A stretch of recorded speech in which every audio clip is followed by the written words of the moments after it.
one thing I would say about the strip till system is it would be no harm to start a week or 10 days earlier, each autumn, and give yourself that week where maybe others haven't started, and try and get as much done as you can as early as you can in case the weather breaks.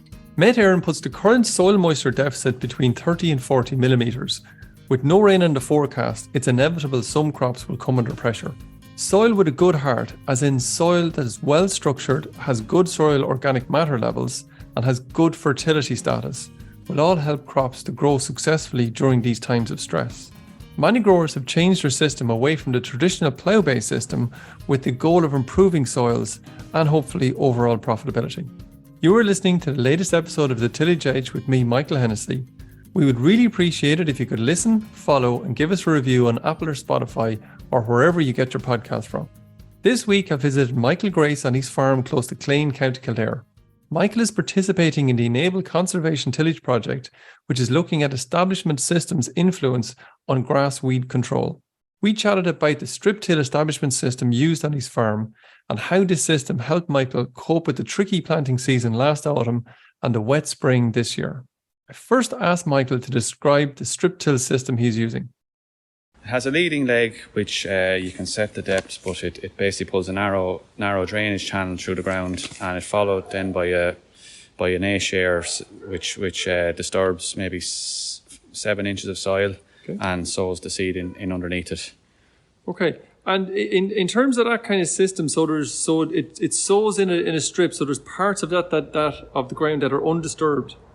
All the soil in between each band is left undisturbed. Therefore, that's why it's called strip till. It only disturbs the ground where the seed is going. Okay. So in terms of that system then, so you're putting the seed in that 5 or 7 inch band out behind that last share. Are the seeds a bit bunched up in there, resulting in a bit of a bunchy looking crop there and very little in the rest of it? Does that lend itself then to maybe, I don't know, people might be nervous maybe that it might lodge, or maybe in the bits that aren't sown, maybe there's more weeds in that area? Not at all. I would sow the same seeding rate as conventional systems. Yes, it does come up in rows, but over time they kind of fill in the field, and I've never had an issue with lodging or extra weed competition or whatever. So. And the crop kind of comes kind of fairly normally through the year. There's no great differential that you would have seen in the systems you would have had before. No, it's exactly the same. Meets the same stages of growth, throughout. Yes, it's all in rows, but over time it should meet, the way you won't see the ground after a couple of months. Okay, and I suppose like all these systems, when the rubber hits the road, it's all about the yield, I suppose, at the end of the day. How you've been doing the strip till now for a good number of years. How have your yields stacked up, maybe in comparison to what you had before, or maybe even to your neighbours year to year?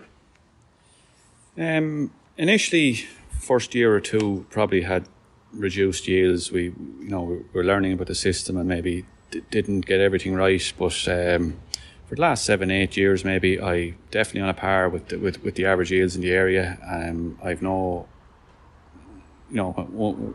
in a good growing season where there's good crops in general, our yields will match any other system in the area. So in this kind of area, because I know from some of the yields there, I mean, you could have had yields up here. There was obviously bumper yields in 2022, yields of well north of 4.5 tons, some of them at 5 tons. Were you able to achieve some of those in comparison to, like, say, plough-based systems of your neighbours out there? Yeah, well, in 2022 harvest, everyone had exceptional yields, say for winter wheat. They were touching 5 tons in places, and we had some of those too. And what about barleys? Is the system as good for barley as wheat? I would find it's equally as good for barley or any other crop, winter or spring. You will get yields on a par with a conventional system or any other min-till system. So. Okay.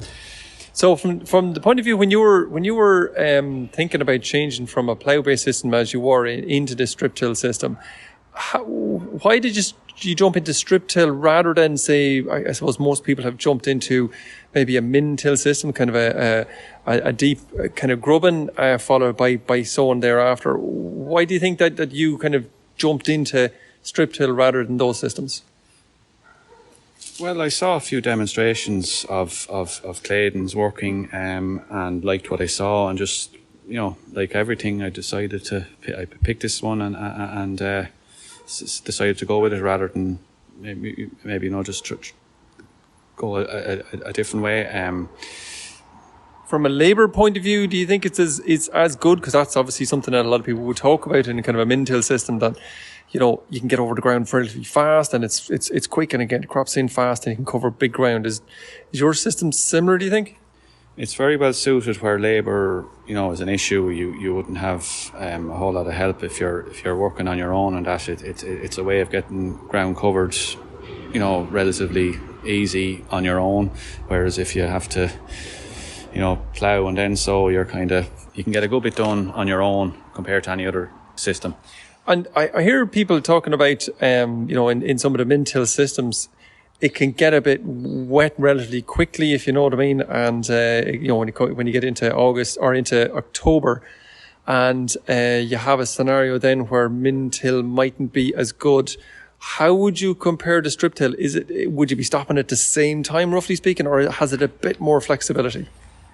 The one thing I would say about the strip till system is it would be no harm to start a week or 10 days earlier, each autumn, and give yourself that week where maybe others haven't started, and try and get as much done as you can as early as you can in case the weather breaks, because when it does get to say mid-October, and if it does turn, I've learned from experience, you're better off parking the drill in the shed then and forgetting about it, because whereas people with the plough may get back, depending on weather. I find once it gets wet, you need to finish up.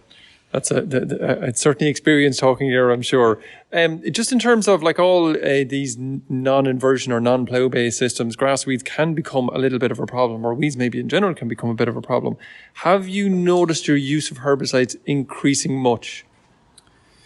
Well, I certainly noticed that the grassweed problem can take hold very quickly if you're not on top of it. And I would probably, on certain years, you would maybe use a little more herbicide. But overall, if you're using rotation and keeping your fields relatively clean, it's not an issue.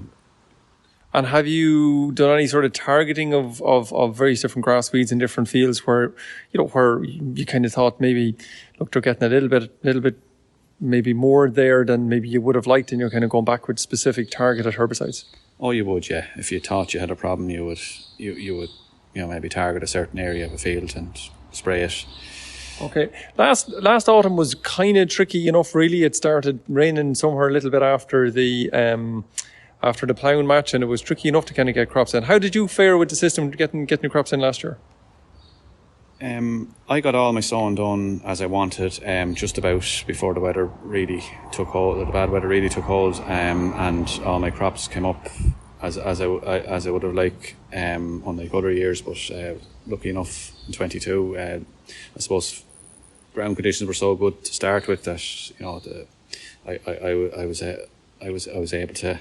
They were able to take a little bit of a wetting, but I got everything done by mid-October, and I was happy enough. And did you start early then? Did you start before the ploughing match, or was it after? I started the week of the ploughing match. So, okay. And you had made a good start at that stage. Yeah. Okay. So obviously this spring was very tricky as well. It was grand weather in February and all that, but certainly March wasn't wonderful.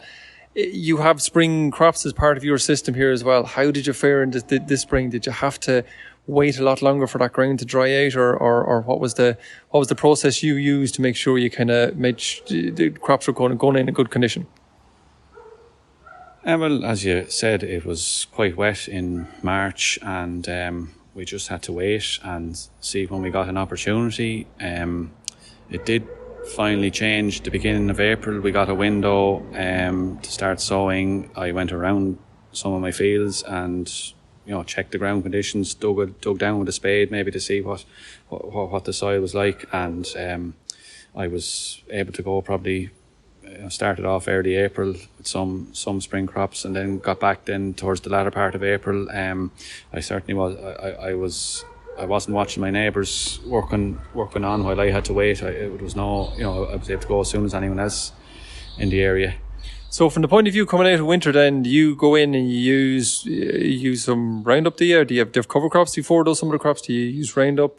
Do you use a cultivator before you go with the strip till? What's the process that you use in the spring? I would disc it first and then let the natural growth take hold and spray it off then early spring, and then you would be ready to go then. If I thought a field needed an extra cultivation after heavy rain over the winter, I may go again with the disc, but that would be dependent on the. So you don't disc in all circumstances. Sometimes you do, sometimes you don't. No, sometimes I don't. Okay. Spring barley can often be described as a bit of a lazy rooter. How do you think, or how have you got on, I suppose, with spring barley with this system over the last number of years? Most years I would have some spring barley, and by and large I'm getting on reasonably well with it. Either early spring or late spring sown doesn't seem to matter. It's more it tillers well, and I have no issues. Has yielded well over the time anyway. Yielded well, yeah. And in terms of systems, of this system that you're in, a lot of people, I suppose, I presume you were concerned, as much as a lot of people are today, about soil health and trying to build up that along the way. And a lot of people are maybe dead set against aphicides or using, insecticides in general. What's your view on that within your system over the last number of years? I made a decision maybe 5-6 years ago to stop using insecticides because I didn't believe they were doing, there was resistance issues with them, so I just decided to stop, and I haven't had any great issues with BYDV or any other problems. So even with this late spring, I chose not to apply one, and so far so good. Is the crops looking okay? The spread later sown or the spring barley crops you have in, there very little BYDV out there? No, nothing evident so far. And I certainly, looking at your crops out here at the moment, I can't see any BYDV in the lovely looking wheat we have here in front of us. Just in terms of that wheat that we have here in front of us, wheat and barleys and that, how's the disease levels looking at the moment? Because that's pretty much everything that's left to do, I presume, out there at the moment. Winter barley looks really clean. There's very little disease evident. Winter wheat, there will be some, maybe septoria in the lower leaves, but the leaf 2 and leaf 1 are pretty clean, and I'm quite happy with them. And you just have your final fungicide to go in your winter wheat, and any fungicides applied in your spring barley, is that? I've no fungicide on my spring barley yet. I think it's a little early, and my winter wheat has to get the final fungicide in another couple of weeks. Okay, and it's all over then, and wait for a few holidays before the harvest, I presume. That's it, Michael. Yeah. Okay, combine. Polish the combine. That's brilliant. Thanks very much, Michael, for your time. Delighted to be up here in your farm again, and look, we'll be chatting to you soon. No problem, Michael. So that's it for this week, and my thanks to Michael for joining me on the show. The Teagasc Crops Research is having its biannual open day in Oak Park again this year. The theme of the event is crops and cover crop cultivations, which will be held on Wednesday, June the 21st. The programme for the day will display current research across field trials and across machinery demonstrations. Attendees will hear research-led advice on crop nutrition, disease control, new crops, increased use of IPM for future pests, as well as demonstrating added value opportunities for plant proteins. This is a free event and everyone is welcome. Put it in your diary now, and I'm looking forward to meeting you there. So finally, don't forget, if you enjoyed the podcast, then recommend it to a friend or colleague. And as always, rate, review and follow on Apple or Spotify so you never miss an episode. And for more information, go to teagasc.ie. I'm Michael Hennessy. Thanks for listening, and I'll be back next week with more tillage news and advice.